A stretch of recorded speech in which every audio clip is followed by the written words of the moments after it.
I'm really curious about how, for the young guys out there that are educating themselves, obviously you've got to educate yourself. That's something you talk a lot about. Yeah.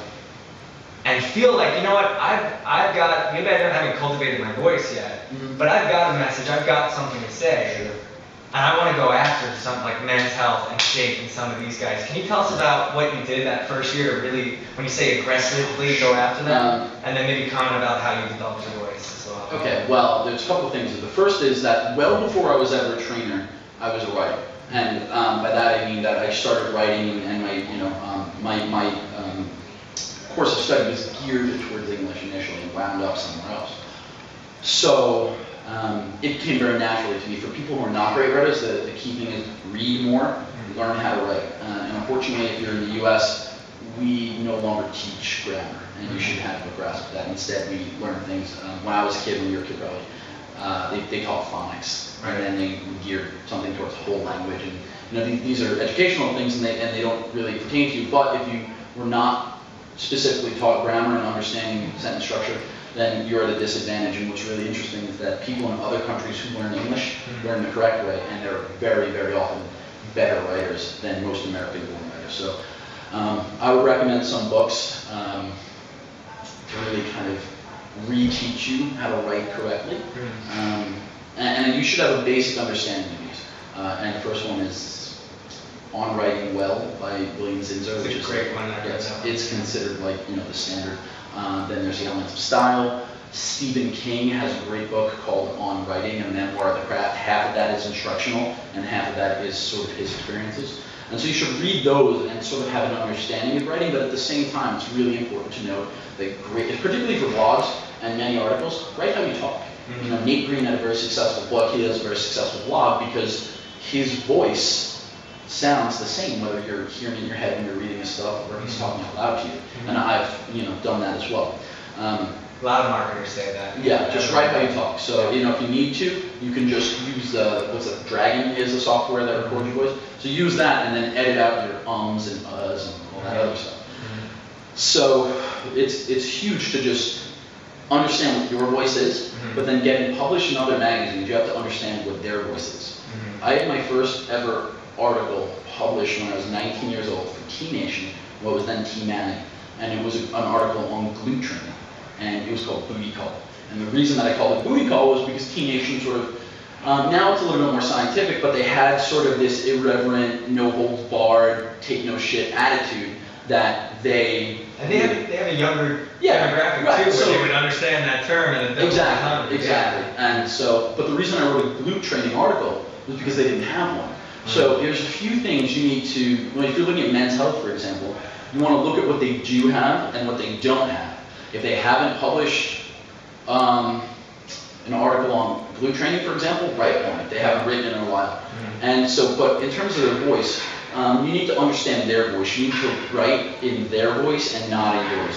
So for a magazine, matching their voice is very important, and in order to do that, just read the magazine and know how they sound, because the less work an editor needs to do to make your article a good fit for their magazine, the more likely they are to publish you, particularly if you have good information. Even if you have great info, if they have to rewrite it from the ground up, that's really not worth their time, particularly if you're a first-time author. So, and you'll learn all these different voices. Now, I have my men's health voice, my men's fitness voice, which is just like a tiny bit younger than men's health. The Live Strong voice is more of a general population voice. The T Nation voice is, still sarcastic with great info. And then there's my blog voice, which is the closest to the T Nation voice. That's why that was easy for me to get into.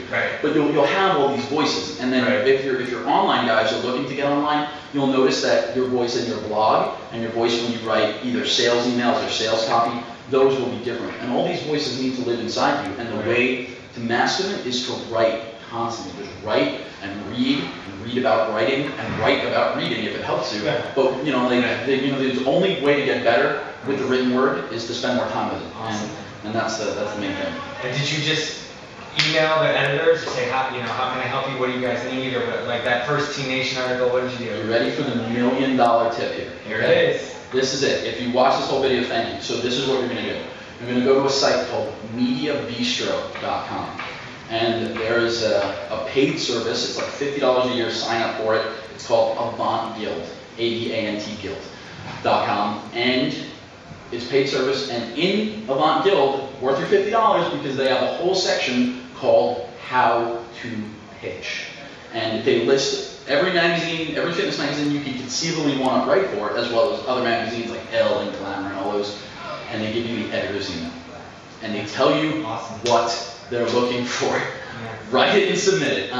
So the first time I ever wrote an article for T Nation, I just had the editor's email because they were just starting out. So I literally just wrote an article and sent it to them. And T Nation to this day still prefers you to send full articles rather than to field pitches. Most print magazines would rather field a pitch and tell you to run with it or not. But I drafted a very nice form letter. It was hi, so-and-so, I'm a big fan of insert magazine here, and then I would edit it, with like send samples of your work. The great thing about living now, writing now as opposed to then, is then you had to write a kick-ass article and submit it because you couldn't have samples of your work. If you were written for Men's Health, you literally had to make copies of that and email it to Men's Fitness and say, see, I don't suck. Now you can send links, you have your blog, you have all these other ways to get them the information. So it's a lot easier to get published now because you can show that you're better. So it's easier to get published in the technical sense because you can do that, but it's harder in the practical sense because now they have so much access to other writers. So you have to be better. Is the main thing. So better writers. So there's more competition, but there's also more access in a way. Exactly. They have to filter it out. Right. Precisely. Awesome, man. Really, I'm learning stuff as we talk here. I'm gonna sign up for that too. I've never quit. You have, Maxim, FHM, whatever magazines either currently exist or usually exist, but every fitness magazine, really easy way to just get in touch with people. And then also, as you build your name in the industry, you'll develop contacts with other bloggers who have written for those magazines, and they can introduce you. One of the things I do all the time now is introduce friends of mine who I think are good writers to magazines that I think they would be a good fit for. It's great. That's awesome. And it also sounds like you have to just go out there and go for it. Absolutely. And get a blog, like you're saying. You have to have a blog. Even if it's just to practice your writing, and there's some vulnerability in that, putting your stuff out there. It sucks. The first 6 months I had a blog, I was blogging to nobody, and nobody's reading my shit. Just to your mother, really. Your mom. I'd still chow checking it after like first day. And then people, after a while, the most amazing feeling in the world is every time I put up a blog post, people read it. It's like people legitimately care about what I have to say.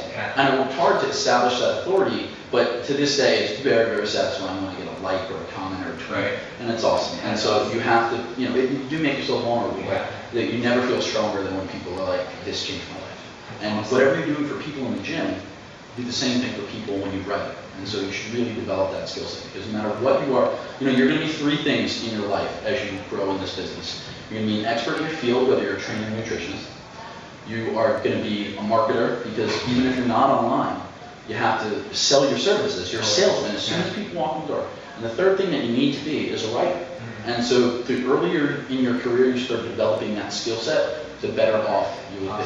So read good writing, read other blogs, and read about how to write, and then practice. There it is. There you have it. You want the keys to the castle. That's it. Right there. Thank you so much, brother. My pleasure. Thank you so much for having me. Really appreciate it, guys. Thank you for watching. John Romaniello, Roman Fitness Systems, Final Phase Fat Loss. This guy is killing it. Any links you want to plug or anything? Check him out. Just check out the blog, RomanFitnessSystems.com. Very cool blog. Really appreciate it, guys. You don't have to buy anything. Just come and read my shit. Awesome. Really appreciate it. Thanks, man. Thanks. This is Johnny Fitness reminding you until next time to keep your business fit. Thanks for watching.